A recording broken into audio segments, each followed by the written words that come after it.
I managed my wife's father's investment fund for 17 years, making his clients billions. Then he declared, "My son Noah will replace you, so clean your desk for him." The next morning, he smirked and asked, "Ready to hand over your client list?" I smiled back and said, "No, I'm here, too." His smile immediately vanished. "My name is Marcus Alvarez, and for 17 glorious years, I ran my father-in-law's investment fund like it was some kind of money printing wizard machine that never jammed, never broke down, and certainly never disappointed. We're talking billion-dollar returns here, people. 0 losing quarters, not 1 zilch, nada. The kind of track record that makes Wall Street priests weep into their overpriced whiskey and wonder if maybe, just maybe, they should have actually learned how markets work instead of just memorizing which fork to use at the Four Seasons. I was the quiet genius behind the curtain, the guy who actually understood what all those numbers meant while everyone else was busy pretending that confidence and a firm handshake could substitute for actual competence. Spoiler alert, they can't. Ernest Ross, my father-in-law and the supposed titan of finance, strutted around Manhattan like a peacock who just discovered mirrors, taking credit for everything while I sat in my office doing the actual work. You know the type. Expensive suits, even more expensive watch, and the kind of ego that needs its own zip code. He loved telling people at cocktail parties, "My son-in-law runs my fund." With this proud little smirk like he just announced he'd cured cancer or discovered a new planet. I'd stand there nursing my drink, silently correcting him in my head. "Your son-in-law doesn't run your fund, Nest. Your son-in-law, the fund. Big difference. Massive, actually. It's like saying the engine runs the car versus the engine, the car." Without me, Ross Capital was basically just a fancy name on a building and a bunch of people who looked good in LinkedIn photos, but couldn't read a balance sheet if their Hamptons vacation home depended on it. For 17 years, I played this game. I showed up every morning at 6:30, drank coffee that tasted like it was brewed in Satan's kitchen, and made Ernest Ross look like the smartest man in finance. I analyzed markets, predicted trends, restructured portfolios, and basically performed financial wizardry while Ernest took 3-hour lunches, and complained about his golf handicap. The man spent more time selecting ties than understanding treasury yields. But hey, who's counting? Our clients trusted us. Well, trusted me, though they didn't know it, with their billions, pension funds, university endowments, sovereign wealth funds from countries I couldn't pronounce after 2 martinis. They all thought Ernest was some kind of investment guru, the Oracle of Manhattan, or whatever ridiculous nickname CNBC had given him that week. Meanwhile, I was the one pulling all-nighters, running models, stress testing scenarios, and making sure Mrs. Henderson from the Teachers' Retirement Fund could actually retire someday instead of greeting people at Walmart until she was 90. But then came the bombshell. And when I say bombshell, I mean the kind that makes Hiroshima look like a firecracker at a kid's birthday party. It was a Tuesday. I remember because Tuesdays were when I usually had my standing call with the Norwegian Sovereign Wealth Fund. And I was actually looking forward to it because those Scandinavians appreciated competence. Ernest waddled into my office. And yes, I said waddled because the man had discovered cupcakes sometime in his 60s and never looked back with that permanent scowl etched into his face like someone had carved it there with a rusty butter knife. "Marcus," he said, not even bothering with pleasantries because Ernest Ross considered basic human decency to be something other people did. "My son Noah will be replacing you as Chief Investment Officer. Clean out your desk by Friday." I'm pretty sure my brain short-circuited for a solid 10 seconds. Noah Ross, the same Noah who once asked me in complete seriousness if Nasdaq was a rapper or something during a family dinner. The same Noah who thought diversification meant having both checking and savings accounts. The same Noah who'd failed the Series 7 exam 3 times and only passed on the 4th attempt because I'm 90% sure he cheated. I kept my poker face, though. Years of dealing with Ernest had taught me that showing emotion was like showing weakness to a shark. It just made them hungrier. But in my head, I was having a full-blown conversation that went something like, "Sure, Ernest. Great idea. Fantastic. Brilliant. Even let's put the Titanic captain's nephew in charge of navigation. What could possibly go wrong? While we're at it, why don't we let a golden retriever perform brain surgery?" I hear they're very enthusiastic. Ernest stood there waiting for me to beg or plead or maybe cry a little because that's what he wanted. He wanted me to gravel, to admit that I needed him more than he needed me to validate his pathetic little power trip. But I didn't give him the satisfaction. Instead, I nodded slowly like I was actually considering the brilliant wisdom of his decision and said, "Interesting choice, Ernest. Very bold." He seemed confused by my calm reaction, which was hilarious because Ernest Ross understood calm reactions about as well as a toddler understands quantum physics. He cleared his throat, puffed out his chest like he was trying to intimidate a mirror, and added, "This has been coming for a while. Noah's ready. He's been learning the business." Learning the business. The kid had been learning the business for 5 years and still couldn't explain what AP ratio was without consulting Google. But sure, Ernest. Sure. He's totally ready to manage $2 billion in client assets. This will definitely end well. I should probably start buying popcorn futures because this show is going to be spectacular. When does Noah start? I asked, my voice so neutral it could have been used to calibrate scientific instruments. Monday, Ernest said, already turning to leave because he delivered his verdict and that was that. Kings don't stick around to hear the peasants' opinions. Monday, I repeated, watching him waddle back toward the door. That gives him what? 4 days to learn 17 years worth of institutional knowledge, client relationships, and market expertise. Generous timeline, Ernest. Really generous. He paused at the door and for a second I thought maybe, just maybe, a single neuron had fired in that expensive haircut of his and he'd realized what a catastrophically stupid decision he just made. But no, Ernest Ross didn't do self-reflection. Instead, he just grunted something that might have been, "You'll train him," and disappeared down the hallway. I sat there in my office surrounded by 17 years of Bloomberg terminals, client files, market reports, and the various trophies Ernest had claimed credit for, and I started laughing. Not the happy kind of laughing, mind you. This was the kind of laughing that happens when something is so absurdly cosmically stupid that your brain can't process it any other way. Noah Ross, Chief Investment Officer of a multi-billion-dollar fund. This wasn't just a mistake. This was the Hindenburg, the Titanic, and New Coke all rolled into one gorgeous disaster. And I had front row seats. And the best part, I didn't have to do a damn thing except watch it burn. Sunday dinner at the Ross family mansion in the Hamptons was always an exercise in expensive torture, but this particular Sunday promised to be especially entertaining. The mansion itself was so absurdly large that even the ghosts probably had personal assistants and 401k plans. We're talking 12 bedrooms, 9 bathrooms, a wine cellar that could double as a nuclear bunker, and enough marble flooring to make a Greek temple jealous. Ernest had bought it during the dot boom to prove he'd made it, which is rich people code for I have more money than taste. I pulled up in my Audi, understated, classy, the kind of car that whispers success instead of screaming it like Ernest's ridiculous Ferrari that he couldn't drive worth a damn. Adriana, my wife, sat in the passenger seat doing the thing she always did before family dinners, deep breathing exercises like she was about to enter a war zone, which let's be honest, wasn't far from the truth. Sunday dinners with the Ross family made Game of Thrones look like a pleasant brunch. "You okay?" she asked, glancing at me with those dark eyes that had somehow convinced me years ago that marrying into this circus was a good idea. "Tired." I lied. Which was my standard response whenever I didn't want to explain what I was actually thinking. The truth, I was mentally drafting Noah's professional obituary for LinkedIn. Noah Ross, failed investment officer, is survived by his father's money and a profound misunderstanding of how financial markets work. In Lie of Flowers, please send textbooks on basic economics. We walked in through the massive front door. And yes, it was one of those doors that required actual effort to open, like you were entering a medieval castle instead of a beach house. The smell hit me immediately. Expensive food prepared by someone who'd probably trained in Paris and was now stuck cooking for people who thought ketchup was a vegetable. The Ross family was already assembled in the dining room like some kind of wealthy Last Supper painting. Except everyone was alive and nobody was about to get betrayed. Well, except me. But I'd already been betrayed on Tuesday, so this was really more of a victory lap for Ernest. Ernest sat at the head of the table, naturally, because God forbid anyone forget who was supposedly in charge. His wife, Catherine, perched beside him like an expensive decoration, the kind of woman who'd had so much Botox that her face looked permanently surprised by everything. Noah was already there working on what appeared to be his third glass of wine, which explained the slightly glazed look in his eyes. The kid drank like he was trying to forget something, which was ironic because with his track record, forgetting was actually his superpower. "Marcus," Adriana, Ernest boomed, standing up like he was greeting visiting dignitaries instead of his own daughter and the son-in-law he'd just fired. "Come sit. We have news to celebrate." Adriana shot me a look that clearly said, "What news?"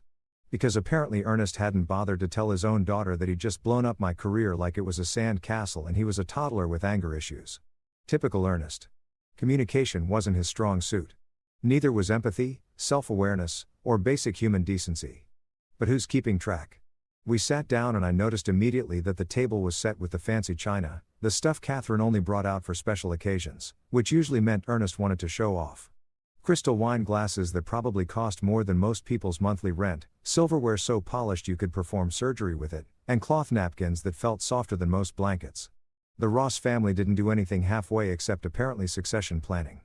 Dinner started with small talk, the kind of meaningless chatter that rich people use to avoid discussing anything real. Catherine asked about our apartment in the city. Noah mumbled something about a girl he was seeing who worked in marketing or PR or something. Ernest complained about his golf game, which was apparently suffering because his new caddy didn't understand his system, which I'm pretty sure was just code for, "I'm terrible at golf, but need someone to blame."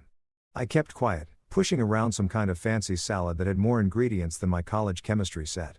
Adriana noticed my silence and leaned over, whispering, "You're being weird." "What's wrong?"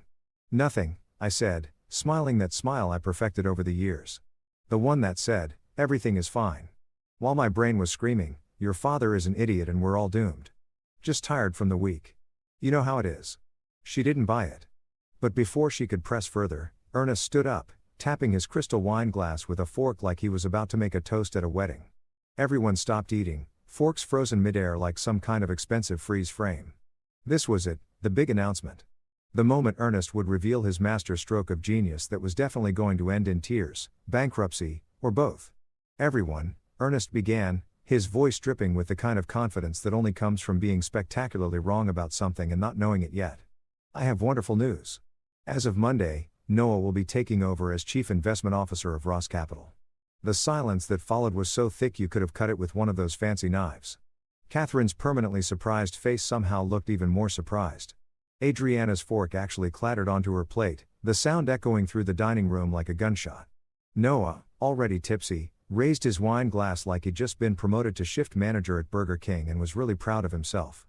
"Dad," Adriana started, her voice tight. "What are you talking about?" "Marcus is the CIO. Marcus has always been the CIO. Was the CIO? Ernest corrected, sitting back down with a satisfied smirk that made me want to throw my expensive salad at his expensive face. It's time for new leadership. Fresh perspectives. Noah has been preparing for this moment his entire life. His entire life. The kid was 32 and still didn't know how to tie a Windsor knot without YouTube tutorials. But sure, Ernest, he's totally been preparing for this moment just like I've been preparing to become an astronaut by occasionally looking up at the sky. Adriana turned to me, her eyes wide with betrayal. "You knew about this?" "Found out Tuesday," I said calmly, taking a sip of wine that suddenly tasted like vinegar and poor life choices. "Wanted to see how dinner went before mentioning it." "Before mentioning it," she hissed, keeping her voice low, but not low enough. "Marcus, this is insane. Noah can't run the fund. He doesn't know the first thing about I've been learning." Noah interrupted, his words slightly slurred, which really inspired confidence in his ability to manage billions of dollars. "Dad's been teaching me. And I've been reading books, lots of books about investing in stuff. Books about investing in stuff. Ladies and gentlemen, your new Chief Investment Officer." Ernest beamed at his son like he just cured cancer instead of revealing himself to be spectacularly unqualified for a job he was starting in less than 48 hours. "Noah's ready. He's got the Ross instinct. The Ross blood. That's what matters in this business." I nearly choked on my wine. The Ross instinct. The Ross blood. This wasn't medieval Europe, and we weren't talking about inheriting a throne. We were talking about managing other people's retirement savings, their kids' college funds, their entire financial futures. But apparently Ernest thought bloodlines mattered more than actual competence, which explains so much about why he'd needed me for 17 years. Catherine, bless her Botoxed heart, tried to steer the conversation elsewhere. "Well, this is exciting. Noah, sweetheart, what are your plans for the fund?" Noah blinked at his mother like she'd asked him to explain quantum physics in Mandarin. Make it grow. Keep the clients happy. Do what Marcus has been doing." Except Marcus actually knew how to do what Marcus was doing, I said, unable to help myself. Everyone turned to look at me. "Just saying. 17 years of experience doesn't transfer through osmosis, Noah. This isn't the Matrix. I can't just upload my knowledge into your brain." Ernest's face turned an interesting shade of purple that clashed terribly with his expensive shirt. "Marcus, we appreciate everything you've done, but it's time to move on. This is a family business and it should be run by family." "Funny," I said, keeping my voice level even though I wanted to flip the entire table and watch expensive china shatter like Ernest illusions. "For 17 years, you had no problem with me running it. Made you billions, zero losing quarters. But sure, Now it's suddenly about family. Makes total sense. Adriana grabbed my hand under the table, squeezing it in that way that meant, please don't start World War II. At Sunday dinner, but I was past caring. I leaned forward, looking directly at Ernest with a smile that probably looked pleasant but felt like bared teeth. Ernest, let me tell you something, and I want you to really hear this because it's important. You've just made the most expensive mistake in your company's history. Probably your life, actually. But don't worry, I'll be watching from the sidelines with popcorn when it all burns down. Everyone laughed nervously. That uncomfortable kind of laughter people do when someone says something that might be a joke but probably isn't. Catherine tried to change the subject again. Noah raised his glass in another sloppy toast. Adriana looked like she wanted the floor to open up and swallow the entire table, but Ernest just smiled back at me, smug and satisfied, completely convinced he'd won something. And me? I kept smiling too because I knew something Ernest didn't. I wasn't joking. Not even a little bit. Monday morning arrived with all the enthusiasm of a funeral, complete with gray skies that looked like God himself was disappointed in humanity's life choices. I showed up to the Ross Capital offices at my usual time, 6:30 in the morning, because markets don't care about your sleep schedule, and neither do clients in Tokyo who want answers before their lunch break. The building was one of those Manhattan glass towers that screamed, "We have money, and we want everyone to know it." All polished surfaces and expensive art that nobody actually looked at because they were too busy pretending to understand modern finance. I walked past security. "Morning, Marcus." "Morning, Jerome." And took the elevator up to the 14th floor, where Ross Capital occupied enough square footage to house a small village, but instead housed about 40 people who spent their days staring at screens and pretending the numbers made sense. The elevator doors opened with that soft ding that always sounded way too cheerful for a Monday morning. And I stepped into what I knew would be the most entertaining disaster since the Hindenburg decided to park next to an open flame. Noah was already in the main conference room, and I used the word already loosely because it was almost 7 o'clock and the kid looked like he just rolled out of bed, threw on a suit that cost more than most people's cars and called it professional. His hair was doing that thing where it sticks up in the back like a confused rooster, and he was sweating through his dress shirt despite the air conditioning being set to Arctic tundra. In front of him were stacks of legal documents, client files, and what appeared to be a compliance manual that was thicker than a phone book from the 90s. He looked up when I walked in, and the relief on his face was almost sad. Almost would have been sadder if he hadn't been complicit in taking my job. But details. "Marcus," he practically yelped, standing up so fast he knocked over his coffee cup. Thankfully, it was empty because watching him try to explain coffee stains on a $100 million client agreement would have been comedy gold, but also probably illegal. "Thank God you're here. I've been looking at these files since 5 in the morning and there's a lot here. A lot. That's generally what happens when you run a multi-billion-dollar investment fund," I said, setting down my bag and grabbing my own coffee from the break room. "There's paperwork, regulations, clients who expect you to know what you're doing. Revolutionary concept, I know." He missed the sarcasm completely, which was Noah's superpower, being oblivious to everything, including social cues, market trends, and apparently the concept of preparation, right? "Yeah. No, I get that. But maybe we could co-manage, like work together, transition period and all that." I took a long sip of my coffee, which tasted like it had been brewed in a parking lot, but was still somehow the best part of my morning. "Buddy, let me explain something to you. Clients with $2 billion don't want a group project. This isn't high school chemistry where you can slap both names on the lab report and hope for a B-. These are pension funds, university endowments, sovereign wealth funds. They want one person in charge, and that person needs to actually know what they're doing." His face felt like I just told him Santa wasn't real, and also his dog died. "But Dad said," "Your dad says a lot of things." I interrupted, sitting down and pulling up my Bloomberg terminal because even though I was technically fired, the markets didn't care about office politics and I still had professional standards. "Doesn't make them true. Now you've got your first client call in about 20 minutes. The Pimpton Pension Fund for $100 million under management. They're going to ask about Q3 projections and the new infrastructure play we've been developing. You ready?" The color drained from Noah's face like someone had pulled a plug. "Q3 projections? Infrastructure play? Marcus? I don't even know what." "Then I suggest you figure it out," I said, not unkindly, but not exactly warmly either. "You're the chief investment officer now. This is what CIOs do.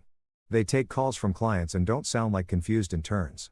The conference call started at 7:30 sharp. Robert Kramer from Pimpton came on the line with his usual gruff efficiency. Former Marine, no nonsense, the kind of guy who could smell incompetence through a phone line. Morning, Marcus. Got your new guy there with me? Morning, Robert. I said, gesturing for Noah to unmute himself. Noah Ross is here. He's taking over as CIO. There was a pause on the line.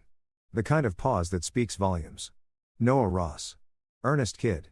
That's the one. Another pause. Longer this time. I could practically hear Robert's brain processing this information and arriving at the same conclusion a calculator would if you asked it to divide by 0. Error. Right. Well, Noah, I'll cut to the chase. We've been with Ross Capital for 8 years. Marcus has made us a lot of money. A lot of money. My retirees love him, but we need to know. What's your experience? What's your strategy? Why should we stay? Noah looked at me like a drowning man looks at a life preserver. I looked back at him with the emotional support of a brick wall. This was his show now. Time to perform. Well, Mr. Kramer, Noah started, his voice cracking like a teenager going through puberty. I've been, learning the business from my father. He's taught me a lot about, investing in markets and things. Things. He said things to a $400 million client. Things, Robert repeated, his voice flat. Noah, I'm going to be straight with you. Your father didn't make us money. Marcus did. And if Marcus isn't running the fund anymore, I'm not sure why we're still in it. I need numbers, strategy, confidence. What I'm hearing right now is a kid who sounds like he just learned what the stock market is last week. Noah was spiraling, his face turning red, sweat pouring down his temples like he was running a marathon in the Sahara. Marcus is here. Marcus, can you? I'm not the CIO anymore, I said simply, examining my fingernails like they were suddenly the most interesting thing in the world. Answer the man's question. Robert didn't wait. Tell you what, Noah, I'm going to talk to my board. We'll be in touch. Marcus, good luck with whatever you do next. You're going to need it if you're leaving this circus. The line went dead. Noah stared at the phone like it had just bitten him. He hung up. Yep. What do I do? Pray he doesn't pull his money, I said, standing up and stretching. But between you and me, he's absolutely pulling his money. Probably by end of day, which means you've got about 8 hours before Ernest finds out you just lost $400 million. $400 million? Noah actually stood up so fast his chair fell over backward with a crash that echoed through the office. Several people poked their heads in to see what had died. Marcus, you have to help me. You have to call him back. You have to. I don't have to do anything, I said calmly, gathering my things. This is your rodeo now, cowboy. But hey, look on the bright side. You've only got about 12 more client calls today. What's the worst that could happen? The worst, as it turned out, happened pretty quickly. By 9 o'clock, Columbia University's endowment had requested a meeting to discuss recent management changes, which was university speak for, we're about to dump you, but want to be polite about it. By 9:30, the Norwegian Sovereign Wealth Fund, the one I'd been looking forward to talking to before Ernest decided to play Russian roulette with the company, had sent an email requesting clarification on leadership transitions, which was Norwegian speak for, what the hell are you people doing over there? Noah was falling apart faster than a sand castle at high tide. He kept trying to answer questions he didn't understand, using words he'd clearly just Googled 5 seconds earlier, and generally giving off the vibe of a golden retriever who'd accidentally been put in charge of air traffic control. It would have been funny if it wasn't so predictable. Actually, scratch that. It was still funny. Predictable and funny aren't mutually exclusive. By 10 o'clock, Ernest stormed into the office like a tornado in an expensive suit. His face that special shade of purple that usually preceded either a heart attack or a temper tantrum. Sometimes both. What the hell is going on? He bellowed loud enough that everyone in the office suddenly found their computer screens absolutely fascinating. Pimpton just pulled $400 million. Kolia is talking about leaving. The Norwegians are asking questions. Noah, what did you do? Noah looked like he might cry, which would have been sad if I wasn't already mentally composing my I told you so speech. Dad, I tried. I really tried, but they're asking questions I don't know how to answer, and Marcus won't help me. And Marcus, Ernest whirled on me like I was personally responsible for gravity and traffic jams. This is your fault. You sabotaged him. I didn't do anything, I said, sipping my coffee, which had gone cold but still tasted like victory. I just sat here and watched your son try to do a job he's catastrophically unqualified for. You wanted him to be CIO. Congratulations. This is what that looks like. Ernest opened his mouth to yell something else. Probably something about loyalty or family or whatever other excuse rich people use when their terrible decisions come home to roost. But before he could, his assistant burst in looking like she'd just witnessed a murder. "Mr. Ross, the board is on line 1. They're asking about the Pimpton withdrawal and Columbia just sent official notice. They're pulling out too. $320 million. Ernest's face went from purple to white so fast I was genuinely concerned he might actually have that heart attack. $720 million gone in less than 3 hours. I just sat there sipping my terrible cold coffee and thought to myself, should have brought popcorn. This was going to be a long day and I was going to enjoy every single minute of it. 2 weeks later, the financial news headlines were having more fun than a tabloid journalist at a celebrity divorce trial. Ross Capital implodes. Billion-dollar fund loses 60% of assets in record time. Ernest Ross' son causes market catastrophe. Wall Street's fastest collapse since Lehman Brothers. My personal favorite was from the New York Post because of course it was like father unlike son Ross Capital's spectacular faceplant. They'd even photoshopped Noah's face onto a crashed airplane. Classy stuff. I'd framed it and hung it in my home office right next to my Series 7 certificate and my MBA from Wharton because irony deserves premium wall space. The carnage was actually impressive in its thoroughness. After Pimpton and Columbia bailed, it was like watching dominoes fall except each domino was worth hundreds of millions of dollars and made Ernest Ross age about 5 years per day. The Norwegian Sovereign Wealth Fund pulled out, then the Massachusetts State Pension Fund, then a bunch of family offices whose names I couldn't pronounce, but whose money I'd been growing for years. By the end of week 1, Ross Capital had gone from managing $2.1 billion to barely holding on to $400 million. And most of that was Ernest's personal money that he couldn't pull out without admitting he destroyed his own company. Ernest predictably blamed me for everything except the weather. And honestly, I'm surprised he didn't try to pin that on me, too. According to him, I'd poisoned the well, sabotaged his son, and orchestrated a conspiracy to destroy Ross Capital, which was hilarious because the only thing I'd orchestrated was showing up to work and watching Noah face plant into professional oblivion like an Olympic diver who'd forgotten about the whole water part. But the best part, the absolute chef's kiss moment of this entire disaster. Ernest had called the SEC, the Securities and Exchange Commission. He'd actually filed a complaint claiming I'd engaged in market manipulation and breached my fiduciary duty by deliberately causing client withdrawals. I'd laughed so hard when my lawyer called to tell me that I'd nearly spit coffee all over my laptop, which would have been tragic because I was using it to track exactly how fast Ross Capital was circling the drain.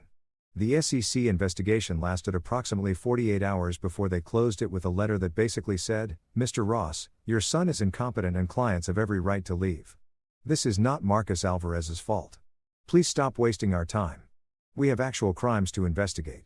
They didn't phrase it exactly like that because government agencies have to pretend to be polite, but the subtext was clear enough that even Ness should have been able to read it. Should have being the operative word. I was sitting at home on a Wednesday afternoon because when you get fired, every day is technically a weekend when Adriana came home early from her gallery. She ran an art gallery in Chelsea, one of those places that sold paintings people pretended to understand while drinking wine that cost more per glass than most people's hourly wage. She was good at it, had an eye for talent, and most importantly had built something that had nothing to do with her father's money or influence. I respected that about her. Maybe it's why we'd lasted 8 years of marriage despite the fact that her family made the Borges look functional. She found me in my office, feet up on the desk, reading the latest Wall Street Journal article about Ross Capital's unprecedented collapse with the kind of satisfaction usually reserved for finishing a really good book or watching your enemy step on a rake in a cartoon. "Marcus," she said, closing the door behind her with that particular firmness that meant we were about to have a conversation. Capital letters, bold font, probably some italics for emphasis. "We need to talk." Always an ominous start, I said, setting down the newspaper, but not the satisfaction. "What's up?" She crossed her arms, which was never a good sign. Adriana was beautiful when she was angry. Dark hair, darker eyes, the kind of bone structure that made sculptors weep. But right now, she looked less beautiful and more about to commit justifiable homicide. "Don't play dumb. You know exactly what's up. My father's company is collapsing. Noah's having panic attacks. My mother won't stop calling me crying and you're sitting here reading about it like it's the comic section."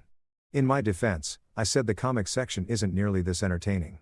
"Marcus, I'm serious. This has to stop." "What has to stop?"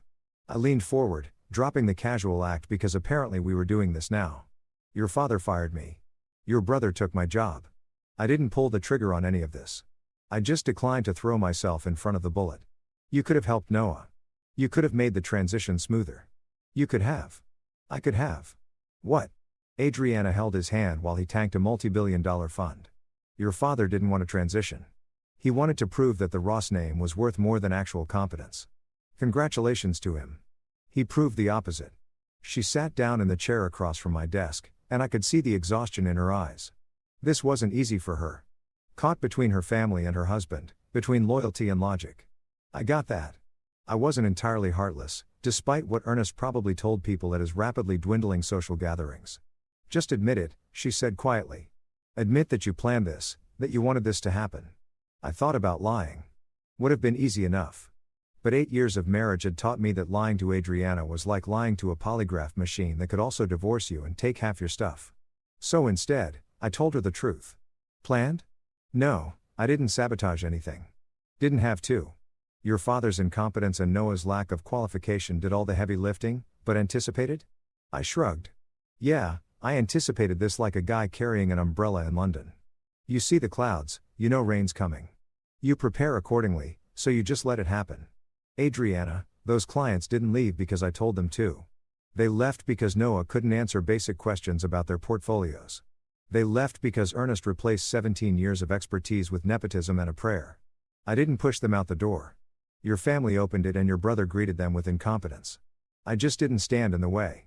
She was quiet for a long moment processing this. Then she asked the question I've been waiting for. Why? Why not help? Even just a little for me. And here's where I had to make her understand something that people like the Rosses never quite grasped because they'd never had to learn it the hard way. Let me tell you a story, I said, leaning back in my chair.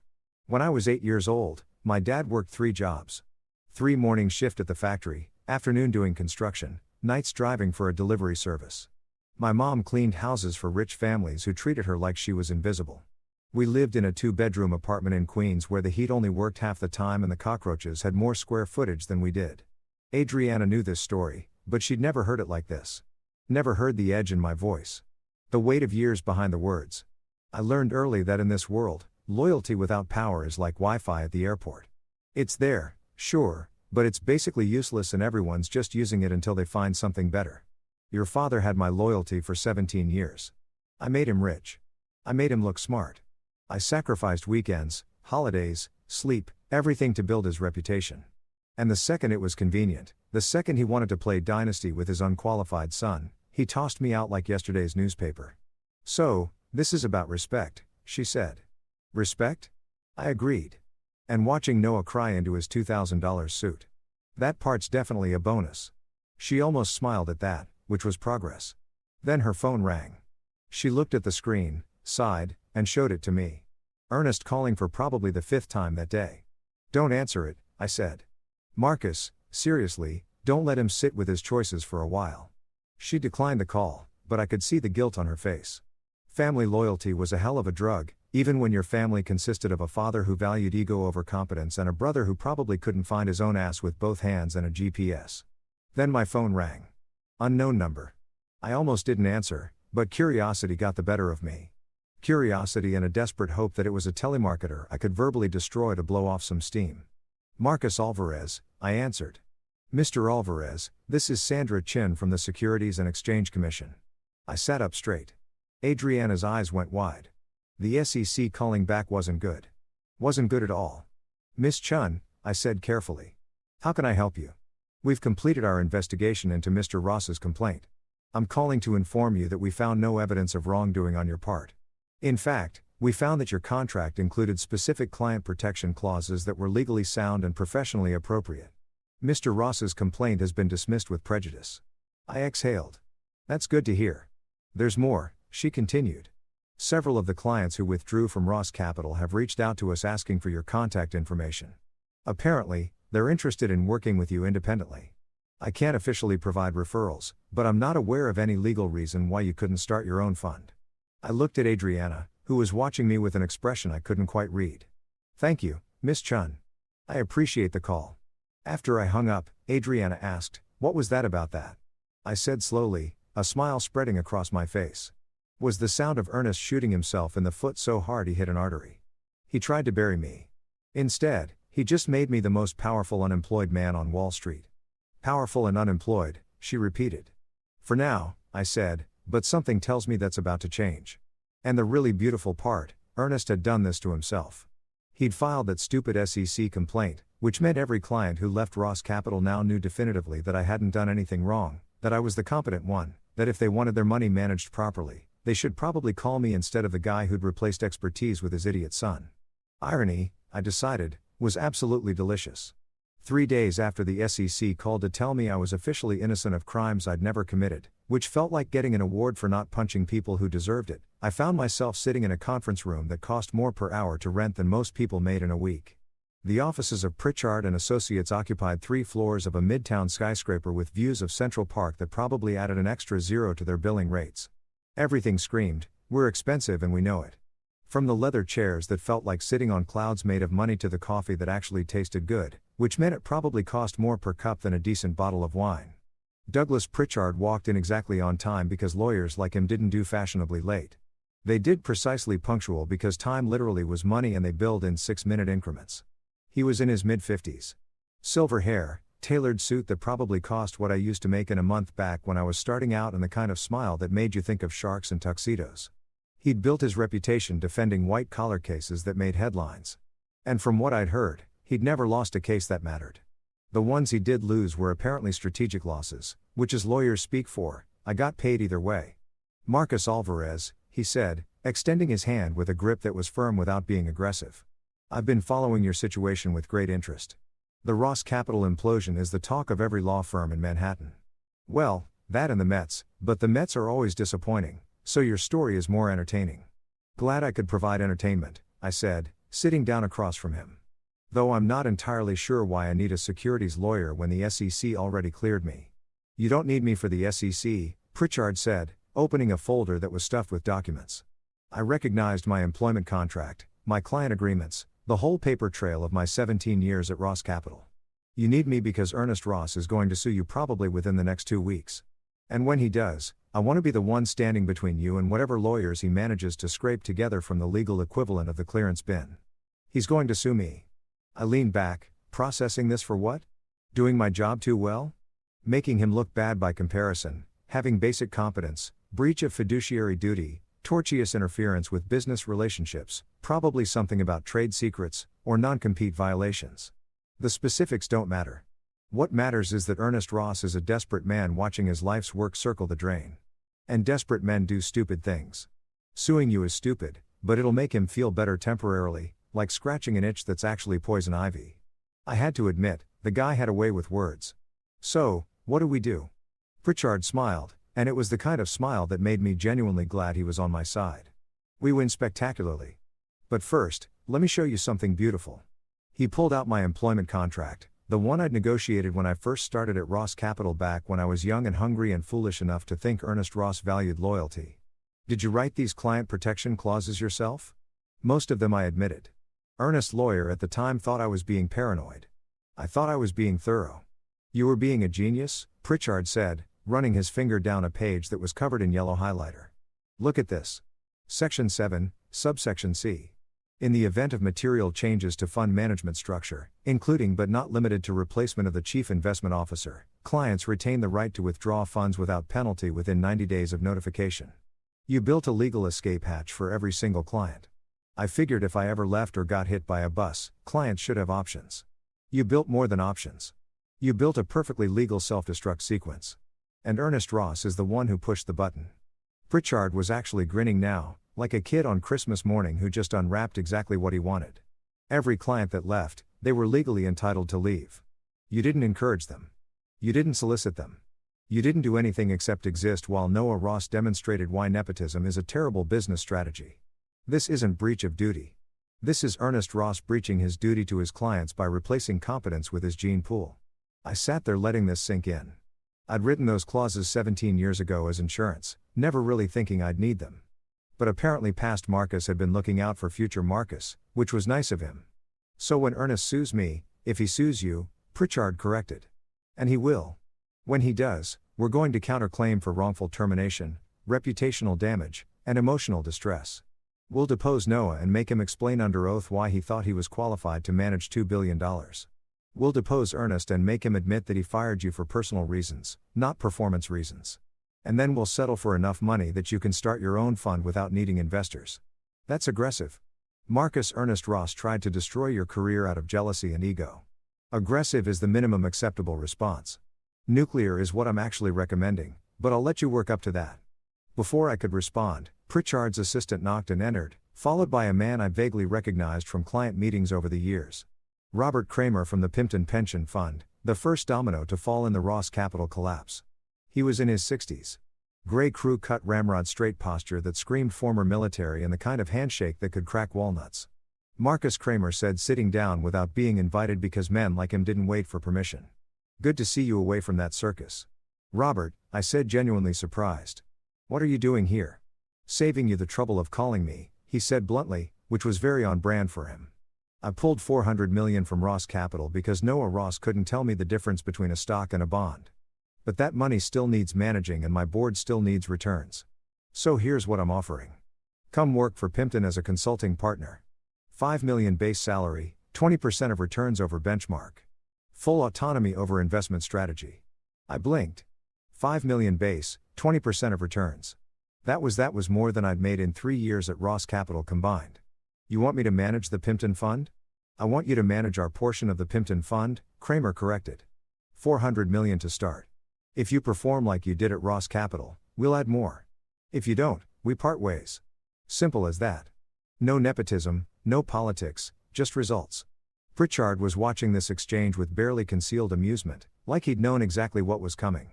Robert reached out to me last week. He explained, several of your former clients did, actually they're not interested in Ross Capital anymore. They're interested in you. Several, I repeated 7 to be precise, Pritchard said, pulling out another folder because apparently today was folder day. Pimpton with $400 million, Columbia University's endowment with $320 million, the Norwegian Sovereign Wealth Fund with $200 million, 3 family offices totaling another $300 million, and 2 private equity firms that want to know if you're available for consulting. All told, you're looking at approximately $1.5 billion in potential assets under management. I sat there doing math in my head that made my brain hurt in the best possible way. $1.5 billion at industry standard fees was a lot. A lot. Enough to start my own fund, hire my own team, build my own empire without Ernest Ross's name anywhere near it. There's one condition, Kramer said, because of course there was. You can't work for Ross Capital in any capacity. Not now, not ever. We don't want Ernest Ross anywhere near our money, even indirectly. That, I said, smiling for what felt like the first time in weeks, is the easiest condition I've ever been asked to accept. I'd rather eat glass than work for Ernest Ross again. Kramer grunted in approval. Good. Then we have a deal. My lawyers will send over the contracts by end of week. Welcome to the big leagues, Marcus. The real big leagues, where competence actually matters. After Kramer left, Pritchard leaned back in his expensive chair with a satisfied expression. So, still think you need me more than ever? I admitted, because when Ernest finds out about this, he's going to lose his mind. Oh, he already knows, Pritchard said casually. Robert made sure to send Ernest a courtesy email this morning informing him that Pimpton was entering into a consulting agreement with you. Professional courtesy and all that. I imagine Ernest is currently either crying, drinking, or drafting lawsuit papers. Possibly all 3 simultaneously. I thought about Nest in his massive office, reading that email, realizing that I hadn't just survived his attempt to bury me. I'd thrived. That the clients he'd lost weren't gone. They just followed the competence. That he'd basically handed me $1.5 billion and a reputation as the guy who was too good for Ross Capital. You know what the best part is? I said to Pritchard, tell me, I didn't even have to do anything. I didn't sabotage him. Didn't poach clients, didn't spread rumors. I just existed and he destroyed himself trying to destroy me. Pritchard raised his coffee cup in a toast to incompetent enemies. May they continue to defeat themselves while we collect the paycheck. I clinked my cup against his, thinking about Ernest Ross right now, probably turning that special shade of purple he reserved for special occasions like heart attacks and public humiliation. Part of me, a very small part, almost felt bad for him. Almost. The rest of me was too busy mentally shopping for private islands because apparently that was a thing I could do now. Revenge, I decided, wasn't just a dish best served cold.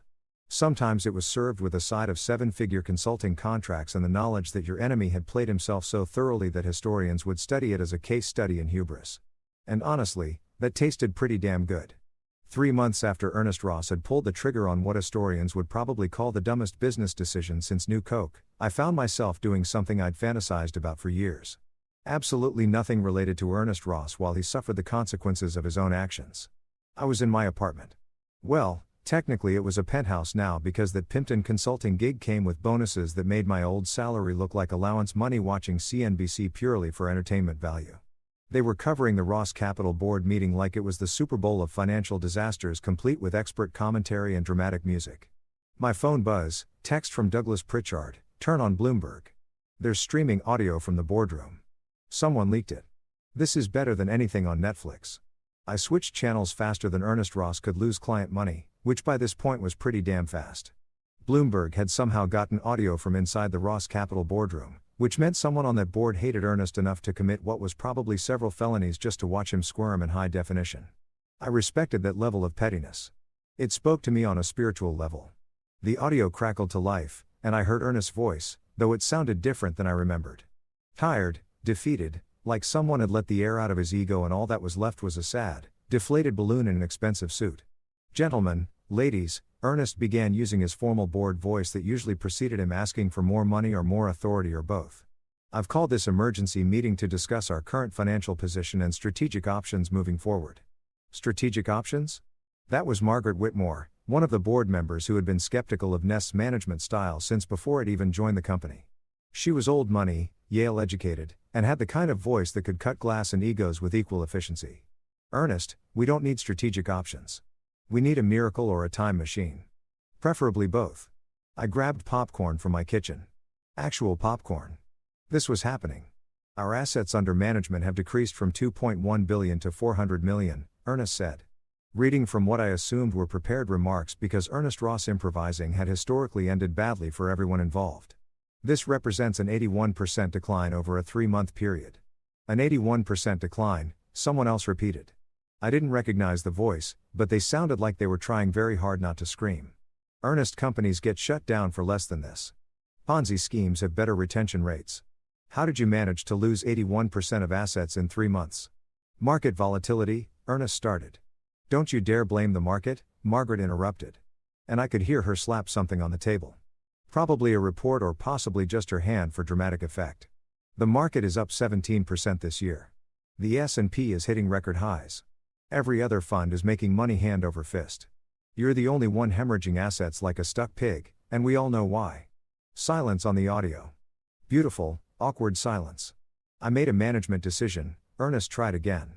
You fired the only person who knew what he was doing and replaced him with your unqualified son, Margaret said, her voice sharp enough to perform surgery. That's not a management decision, Ernest. That's nepotism wrapped in incompetence and served with a side of ego. My grandson could have told you this would end badly. And he's 7 and thinks the Tooth Fairy manages his college fund. Someone on the board actually laughed at that. Not a polite boardroom chuckle, but an actual laugh that suggested they'd been holding it in for 3 months and couldn't anymore. Noah has been learning, Ernest said weakly. Noah has been crying in his office every day since he started. Another voice chimed in.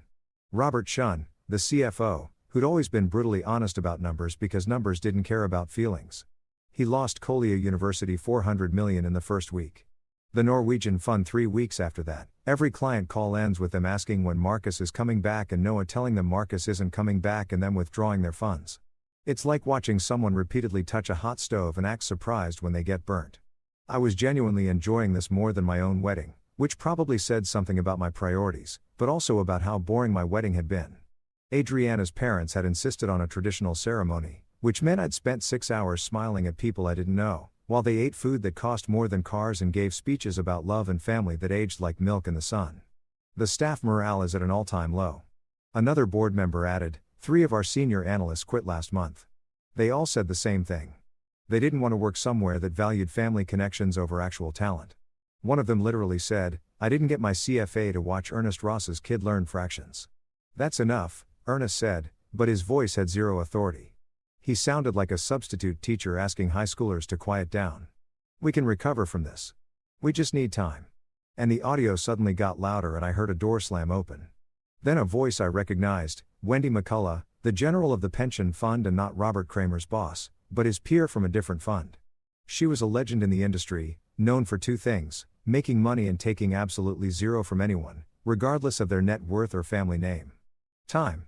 Wendy's voice boomed through the boardroom like God had decided to personally weigh in on Ernest's incompetence. You want time, Ernest? You lost us $40 million. $40 million. Do you have any idea how many teachers' retirements you just made significantly worse? How many nurses? How many firefighters? Ms. McCullough, this is a closed board meeting. Ernest tried. I don't care if it's a closed colonoscopy. Ernest, I'm here because you won't return my calls. Your son cries when I email him. And I want to look you in the eye when I tell you that we're pulling every remaining dollar we have with Ross Capital today. Right now, before you lose that, too. More silence. The kind of silence that happens right before something breaks permanently. You can't do that, Ernest said. And I could hear the desperation creeping into his voice like water into a sinking ship. Your contract has a 90-day withdrawal clause. Written by Marcus Alvarez, Wendy interrupted. Who, by the way, I consulted with last week. You know what he told me? He told me Ross Capital is a dumpster fire that's trying to buy gasoline to put itself out. He showed me projections that suggest you'll be bankrupt within 6 months. He analyzed your current holdings and found 17 positions that violate basic risk management principles. 17. Ernest. Your son doesn't know what he's doing. Your staff doesn't trust you and your clients are running for the exits like the building's on fire. I sat there popcorn forgotten because I hadn't actually consulted with Winnie McCullough. But apparently someone had told her I said this or she was making it up for dramatic effect. And honestly, it was working beautifully. Marcus said that Ernest's voice was barely a whisper. Marcus didn't have to say it. The numbers say it. Your quarterly report says it. Your empty offices say it. Ernest, you're done. This company is dead. You just haven't admitted it yet. Then she apparently dropped a stack of papers on the table because I heard a loud thump followed by Wendy's retreating footsteps and another door slam. The board erupted, everyone talking at once, voices overlapping in a symphony of panic and recrimination. I caught phrases like fiduciary responsibility and legal liability and how do we salvage this? Mixed with what sounded like someone suggesting they all resign immediately before the ship fully sank. Margaret Whitmore's voice cut through the chaos. Ernest, the board has discussed this. We think you should reach out to Marcus Alvarez. Offer him whatever it takes to come back. Equity, salary, hell, offer him naming rights. Alvarez Capital has a better ring than Ross Capital at this point anyway. I will not crawl back to Marcus, Ernest said. And for the first time in the recording, he sounded like the old Ernest. Proud, stubborn, completely divorced from reality. I built this company. My name is on the building.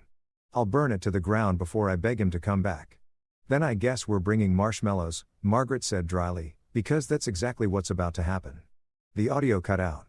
Bloomberg's anchor came back on, barely containing their excitement. That was leaked audio from today's emergency board meeting at Ross Capital, where it appears the company is in its death throes following the departure of Chief Investment Officer Marcus Alvarez 3 months ago. We've reached out to both Ernest Ross and Marcus Alvarez for comment.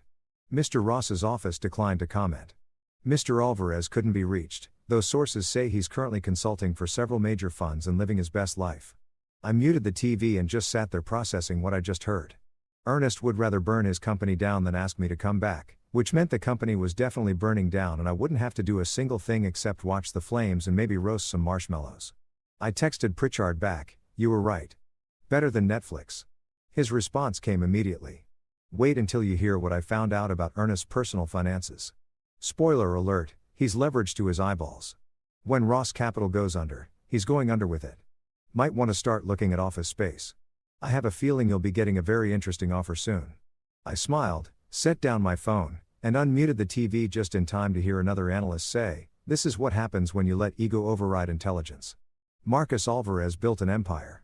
Ernest Ross is watching it crumble. And somewhere Alvarez is probably laughing. Not laughing, I said to my empty penthouse. Just appreciating the irony though. Okay, fine. I was also laughing a little. Sue me? Actually, scratch that. Ernest probably would sue me and I'd win that too. 6 months after Ernest Ross decided to play Russian roulette with his company using a fully loaded gun. I was thriving in ways that would have made my younger self weep with joy and maybe buy a lottery ticket just to see if the luck held. Alvarez Capital. Yeah, I'd started my own fund because when life hands you $1.5 billion in assets and a reputation for competence, you don't waste it. Was managing $3.2 billion. 3.2 with AB for beautiful and also billion. We'd outperformed the market by 8% in our first quarter, which in investment terms was like showing up to a knife fight with a tank and winning by forfeit. I had a corner office in a building that didn't have Ernest Ross's name anywhere on it. A team of analysts who actually knew what they were doing and clients who called me to say thank you instead of to complain that their fund manager couldn't read a balance sheet. Life was good. Life was great. Life was exactly what happens when competence meets opportunity and ego stays homesick.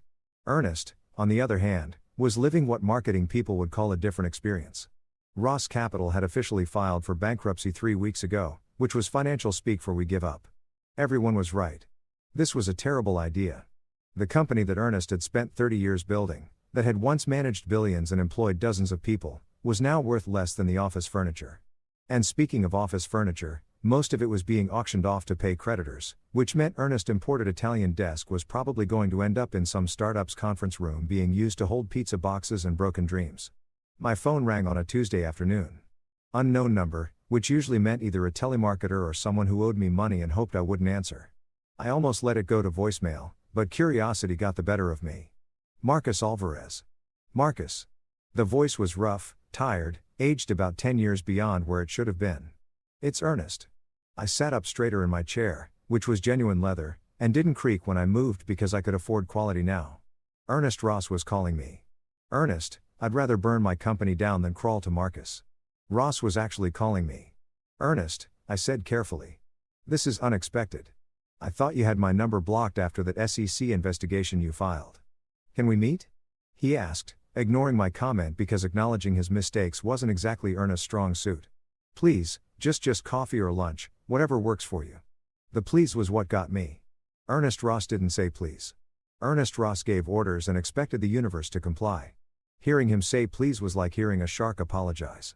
Technically possible, but so rare you had to document it for science. When tomorrow there's a cafe near Battery Park, small place, quiet translation, somewhere nobody would recognize him and document his humiliation on social media. I got it tomorrow at 2, I said. I'll be there.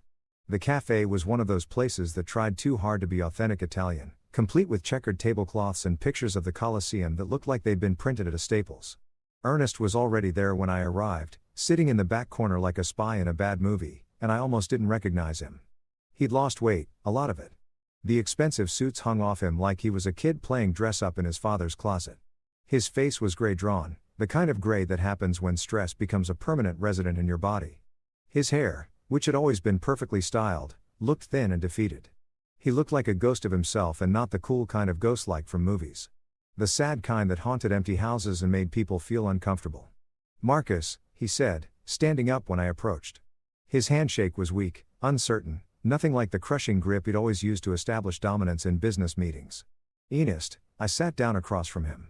You look terrible. Thanks, he said without humor. I feel worse. A waitress came by. I ordered coffee.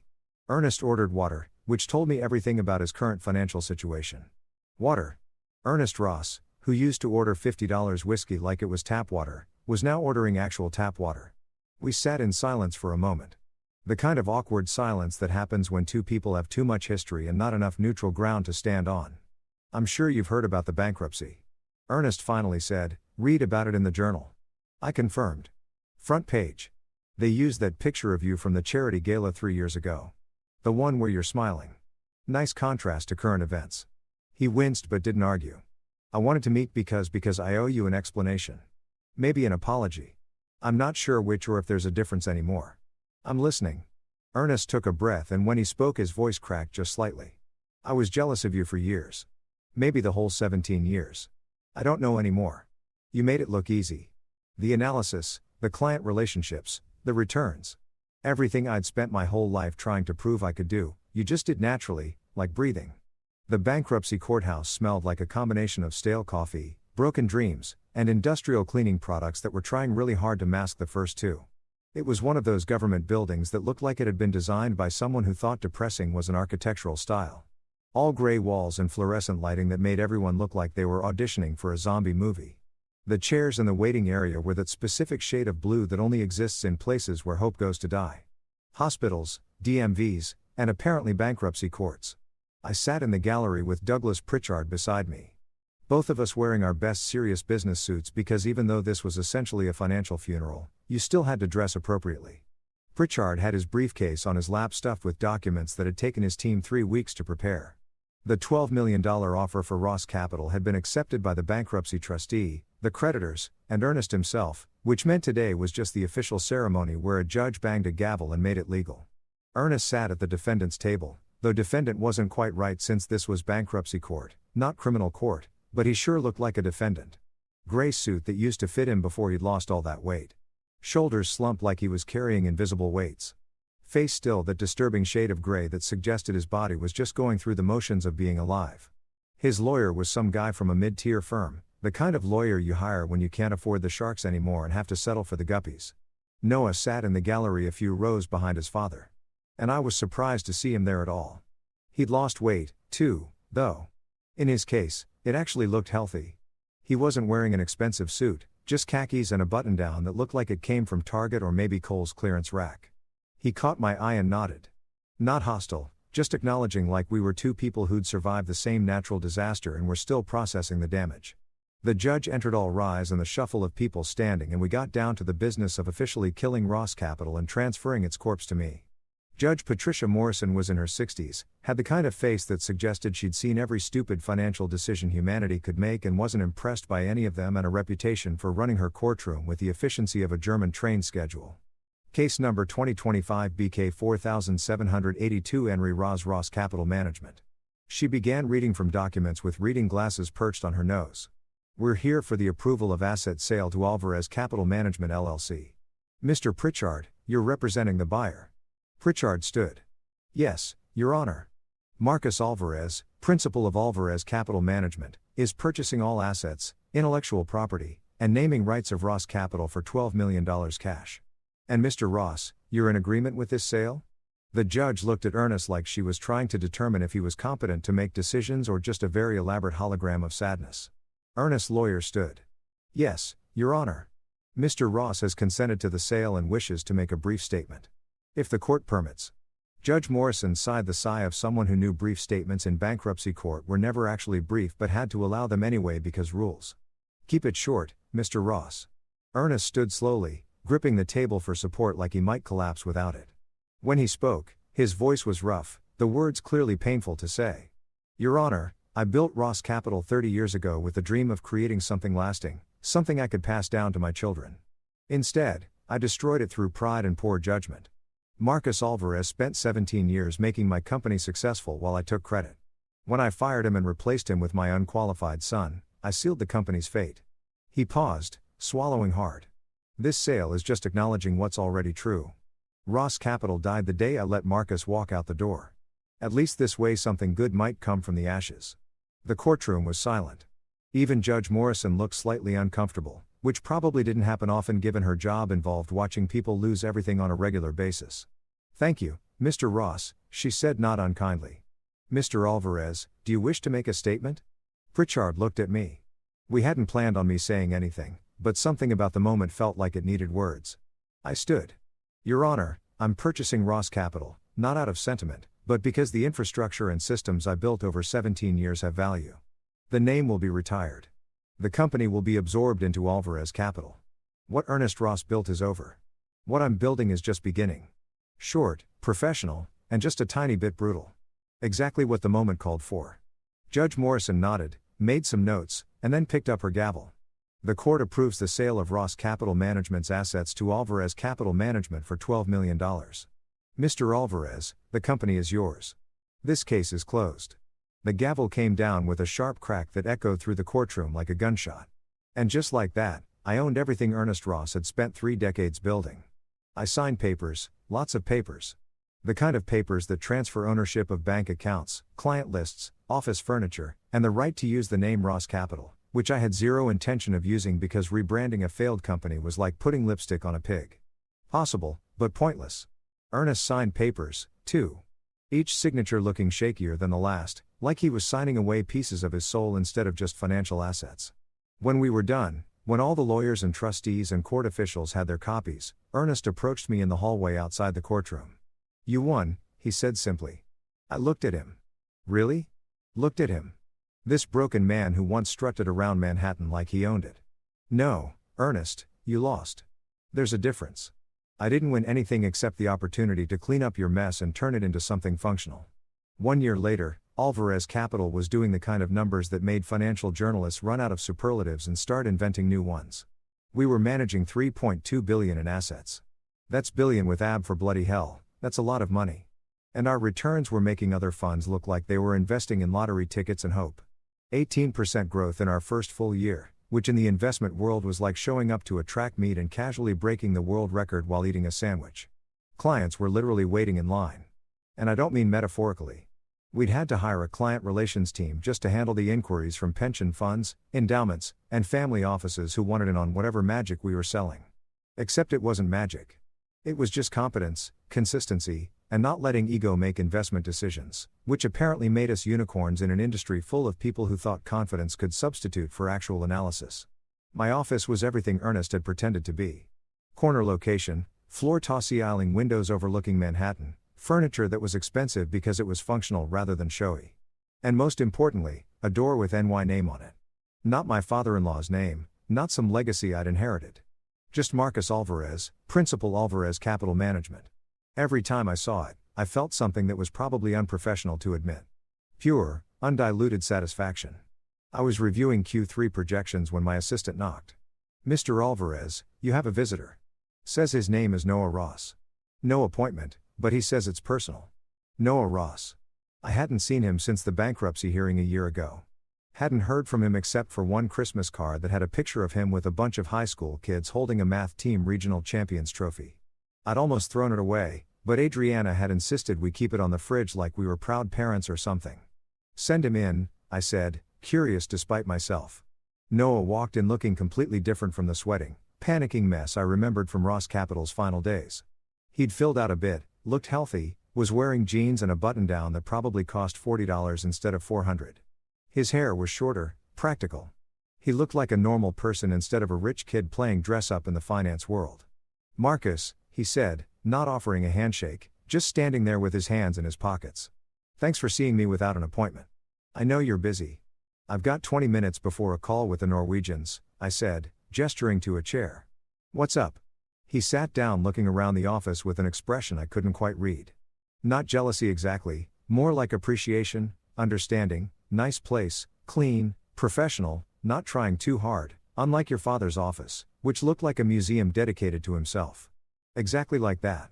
Noah agreed with a small smile. "I came to thank you. I know that sounds weird, but hear me out." I leaned back in my chair, which was ergonomic and didn't creak because I could afford quality now. "I'm listening. A year ago, I was the most hated person in finance. The guy who tanked $1 billion fund in 3 months. The poster child for why nepotism is toxic. I couldn't get a job anywhere in the industry. Hell, I couldn't get a job at a bank branch. I was basically unemployable." He paused, meeting my eyes directly. "But you know what you didn't do? You didn't destroy me. You could have. Pritchard told me you had grounds to sue me personally for gross negligence. You had evidence I'd signed off on trades I didn't understand. You could have made sure I'd never work anywhere doing anything ever again. I considered it. I admitted. But you didn't. You went after Dad. You bought his company. You took everything he'd built. But you left me alone. And that gave me space to figure out who I actually was instead of who Dad wanted me to be. I hadn't thought about it that way, honestly. I'd just been too focused on Ernest to bother with Noah. The kid had been a pawn in his father's ego game and punishing pawns felt like overkill. "So now you're teaching high school math and coaching basketball," I said. "And I love it," Noah said.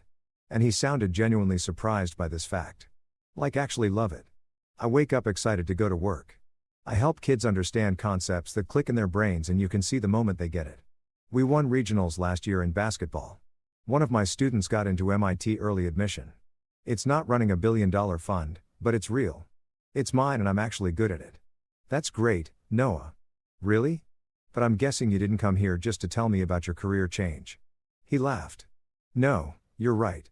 I came to tell you something Dad would never say because Dad's still too proud and too broken to admit it. You and him, you're not that different." I felt my jaw tighten. "We're nothing alike." "You're exactly alike." Noah countered, not argumentative, just stating what he saw as fact.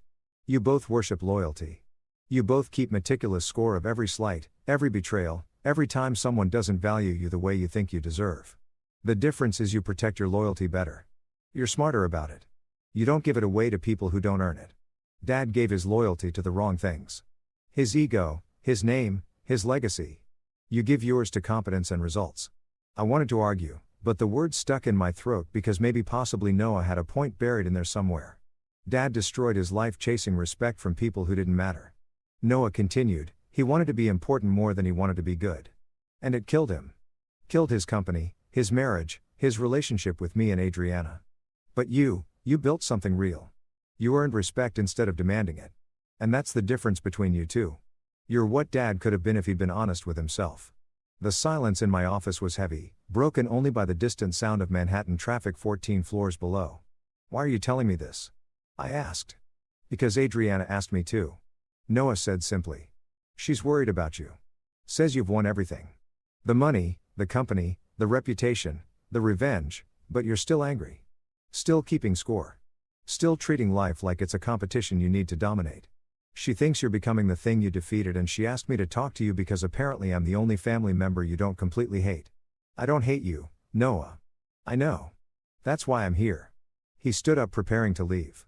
Look, I'm not saying Dad deserves forgiveness. He doesn't. He's a broken, bitter old man who destroyed everything he touched because he couldn't handle being second best at anything. But you've already won, Marcus. You've won so completely that there's nothing left to fight. At some point, you've got to decide if you want to be the guy who defeated Ernest Ross or the guy who built something better than Ernest Ross ever could. He headed for the door, then turned back. Oh, and congratulations, by the way. Adriana told me the news. You're going to be a great dad. Just try not to keep score with your kid. Yeah, trust me, that doesn't end well.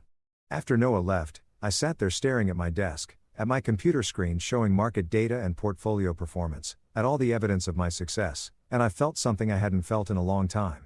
Uncertain was Noah, right? Was I just Ernest with better execution? Was I winning everything except the things that actually mattered? My phone buzzed. Text from Adriana. Coming home early, made your favorite for dinner. We need to talk. I looked at my schedule. 3 more calls, 2 meetings, a conference with the investment team about Q4 strategy. All important, all urgent. All the things that had consumed my life for the past year while I'd been busy proving Ernest Ross wrong and building my empire. I texted my assistant, cancel everything after 2 p.m. family emergency. Then I texted Adriana on my way home now because maybe Noah was right. Maybe I had won. Maybe it was time to figure out what came after winning. I grabbed my jacket and headed for the elevator, leaving behind the office with my name on the door, the $3.2 billion in assets, the empire I'd built from the ashes of Ernest Ross's failure. For the first time in a year, none of it felt as important as getting home to my wife. The elevator doors closed and I caught my reflection in the polished steel. I looked successful, powerful, exactly like I'd always wanted to look. I also looked tired and maybe, just maybe, a little bit like Ernest Ross before everything fell apart. That thought bothered me more than I wanted to admit. The lobby of my building was all marble and glass, the kind of place where success echoed with every footstep. I walked through it without seeing any of it. Too busy thinking about Noah's words, about Adriana's text, about the fact that I was about to be a father and had no idea how to do that without treating it like another competition to win. My driver was waiting outside. Yeah, I had a driver now because apparently that's what happens when you manage billions. But I waved him off. I'll take a cab, take the rest of the day off. He looked confused but didn't argue. When you pay someone 6 figures to drive you around Manhattan, they learn not to question your decisions, even when those decisions make no sense. I hailed a cab, which took longer than it should have, because this was Manhattan and cabs operated on their own mysterious timeline. When I finally got one, I gave the driver my address and sat back, watching the city slide past the window. A year ago, I'd sat in a bankruptcy courtroom and watched Ernest Ross sign away everything he'd built. I'd felt nothing then. No triumph, no satisfaction, just the hollow knowledge that I'd won by default because my opponent had defeated himself. Now, sitting in traffic on a Tuesday afternoon while the city moved around me like I wasn't there, I wondered if maybe that hollow feeling had never actually left.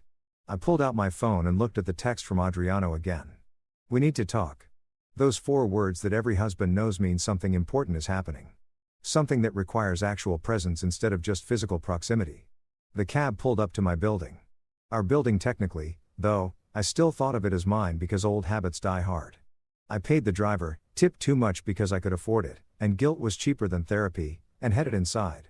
Adriana was in the living room sitting on the couch with her hands folded over her stomach in that protective way pregnant women do, even when they don't realize they're doing it. She looked beautiful. She always looked beautiful, but also serious in a way that made me nervous. "You canceled your afternoon," she said as I walked in. "Noah came to see me," I replied, sitting down next to her. "I know, I asked him too," he said. "You're worried about me." "I am." I took her hand, feeling the warmth of it, the realness of it, the anchor of it. "What did you want to talk about?" She placed my hand on her stomach, and I felt the slightest movement, like a butterfly trapped under fabric. "Our baby. Our actual baby, a human being who would depend on me for everything and wouldn't care about quarterly returns or market performance or how thoroughly I defeated my enemies." "I want to talk about forgiveness," Adriana said quietly. "About my father, about us, about what kind of family we want to be." And there it was, the conversation I'd been avoiding for a year. The one that mattered more than all the billions in assets and corner offices and victories combined. I took a deep breath and said the hardest words I'd ever said. "Okay, let's talk." Adriana didn't let go of my hand, which was probably strategic on her part because if she had, I might have found an excuse to get up and check my phone or make coffee or do literally anything other than have this conversation. But her grip was firm. Her dark eyes were locked on mine. And the baby in her stomach was apparently doing gymnastics, which felt like some kind of cosmic conspiracy to keep me emotionally present. "My father is dying," she said. And just like that, the air left the room. I blinked. "What? Pancreatic cancer? Stage 4. They caught it late because he hadn't been to a doctor in over a year. Too proud to admit he couldn't afford good health care anymore after losing everything." Her voice cracked slightly, but she kept going because Adriana had always been stronger than anyone gave her credit for. "He is maybe 6 months, maybe less." I sat there processing this information like it was market data that didn't make sense. Ernest Ross was dying. The man I'd spent the last year and a half systematically defeating, the man whose company I'd bought for pennies on the dollar, the man whose empire I'd built my own empire on top of, he was dying.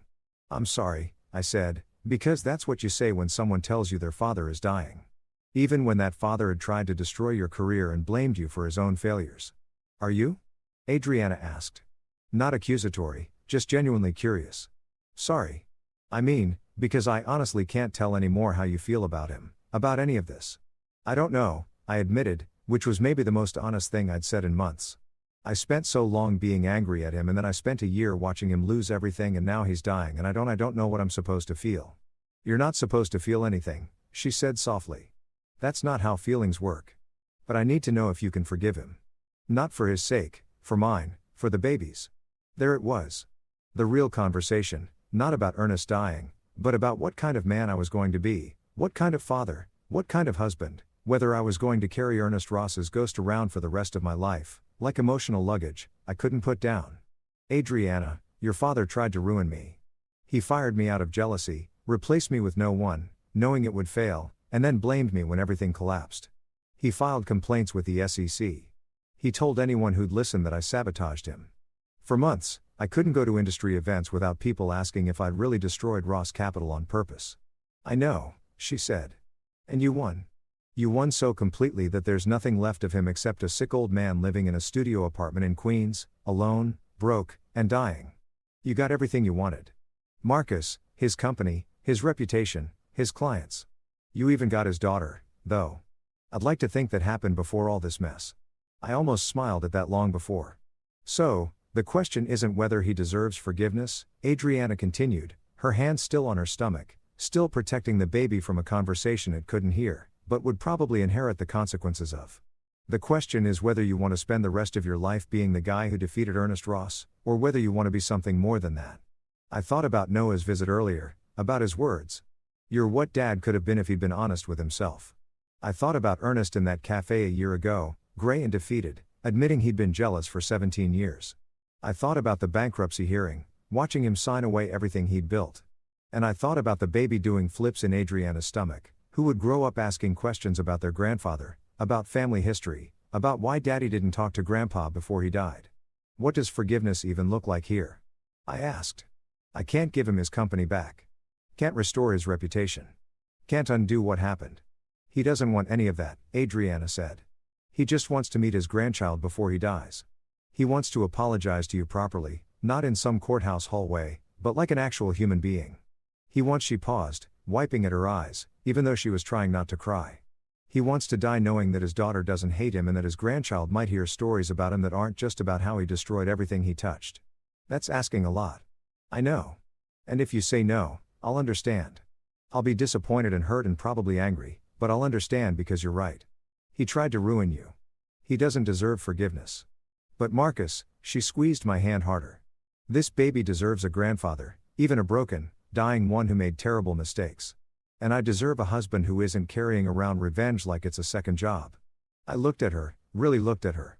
This woman who'd stood by me through Ernest's betrayal, through the Ross Capital collapse, through the bankruptcy and the lawsuits, and a year of me being so focused on winning that I'd probably been a terrible husband without even realizing it. When I asked, when what? When does he want to apologize? Her eyes went wide. You'll do it. I'll think about it. I corrected. But yeah, probably because you're right. I won. I won everything. And if I can't let go of being angry at a dying man, then what does that make me? What kind of father would I be if I taught our kid that revenge is more important than family? Adriana kissed me then, hard and desperate and relieved, like I just agreed to something that had been weighing on her for months, which I probably had. Thank you, she whispered against my lips. Thank you. Thank you. Thank you. Don't thank me yet, I said. I might still tell him to go to hell. You won't. How do you know? Because you're better than him, she said simply. You always have been. That's why you won. And that's why you'll forgive him. Not because he deserves it, but because you're the kind of man who can. I wanted to believe that. Wanted to be that guy. The guy who was bigger than his anger. Who could let go of grudges. Who could forgive people who'd tried to destroy him. But I'd spent so long being angry, so long keeping score, so long treating life like a competition where second place meant total failure that I wasn't sure I knew how to be anything else. I need to think about this. I said, okay, and if I do this, if I let him apologize and play grandfather and all that, I need you to understand something. I looked at her seriously. I'm doing this for you and for the baby, not for him. Ernest Ross is still the man who tried to ruin me. Forgiveness doesn't erase that. I know, Adriana said, but it does mean you're not letting him ruin you now. Even from rock bottom, even dying, he still has power over you as long as you're angry. Forgiveness takes that power away. Damn it. When did my wife get so wise? Had she always been this wise, and I'd been too busy being angry to notice? We sat there for a while, my hand on her stomach, feeling the baby move, thinking about fatherhood and family and what kind of legacy I wanted to leave that had nothing to do with quarterly returns or assets under management. Finally, I said, call him. Tell him we'll come over this weekend, but I'm not promising anything except showing up. That's all I'm asking. She pulled out her phone to text Ernest and I watched her type, watched her face soften with relief and hope and about 12 other emotions I probably should have been paying more attention to over the past year. My phone buzz. Work email. Something about the Norwegian fund wanting to increase their allocation by another 100 million. A year ago, that would have been the most important thing in my world. Right now sitting on my couch with my pregnant wife while she texted her dying father to arrange a meeting I didn't want to have, it felt completely irrelevant. I ignored the email. You, Adriana said, setting down her phone Saturday at 2. His apartment in Queens. He's really grateful, Marcus, he said, to tell you thank you. He can tell me himself on Saturday. I said if he wants to apologize he can do it face to face, not through text messages and intermediaries. Fair enough.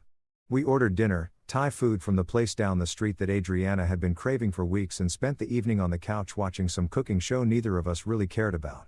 Normal, domestic, the kind of evening I'd been too busy to have for months while I was building my empire and proving points to people who'd already lost. Later that night, lying in bed while Adriana slept beside me, I thought about Ernest Ross in his studio apartment in Queens, dying alone, probably thinking about all the choices that had led him there. I thought about the baby that would be here in 4 months, who wouldn't care about revenge or victory or quarterly returns. I thought about Noah teaching high school math and actually being happy for the first time in his life. And I thought about what Adriana had said. Forgiveness takes that power away. Maybe she was right. Maybe holding on to anger at Ernest Ross was just another way of letting him control my life. Maybe real victory wasn't destroying your enemies, but becoming someone who didn't need to destroy enemies in the first place. Or maybe I was just getting soft because I was about to be a father and sleep deprivation was already affecting my judgment. Either way, Saturday was coming and I'd made a promise to my wife. Even if Ernest Ross didn't deserve forgiveness, maybe I deserved the freedom that came with giving it. That thought was almost funny. Almost. I'd spent 18 months proving I was better than Ernest Ross at running a company, managing money, and building an empire. Now I had to prove I was better at being human. Turned out that was the hardest competition of all. I rolled over, put my arm around Adriana, and felt the baby kick against my hand like it was already impatient to join this mess of a family we were building. "Your grandfather is an idiot," I whispered to her stomach. "But I guess you'll figure that out on your own." Adriana mumbled something in her sleep that sounded like, "be nice or maybe ice cream." And I smiled despite myself. Yeah, this was definitely going to be interesting.